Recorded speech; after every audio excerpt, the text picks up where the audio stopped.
সরেয়ারপা নেতাজি সংঘের ৪৯তম বাৎসরিক ক্রীড়া প্রতিযোগিতা উপলক্ষে আয়োজিত ঘোড়া দৌড় প্রতিযোগিতা। বুধবার পৌষ সংক্রান্তি উপলক্ষে বুড়ি পূজা অনুষ্ঠিত হয়। আর বুড়ি পূজা উপলক্ষে দিনভর বিভিন্ন ক্রীড়া প্রতিযোগিতা অনুষ্ঠিত হয়। তার মধ্যে উল্লেখযোগ্য হল ঘোড়া দৌড় প্রতিযোগিতা। এই ঘোড়া দৌড় দেখতে বিভিন্ন প্রান্ত থেকে প্রচুর মানুষের ভিড় জমে ওই এলাকায়। এদিন বিকেল ৩টা নাগাদ সরেয়ারপা নেতাজি সংঘের মাঠে এই ঘোড়া দৌড় প্রতিযোগিতাটি অনুষ্ঠিত হয়।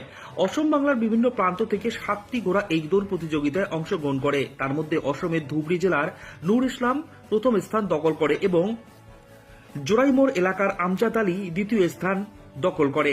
প্রতি বছর পৌষ সংক্রান্তির দিনে এই ঘোড়া দৌড় প্রতিযোগিতা অনুষ্ঠিত হয়।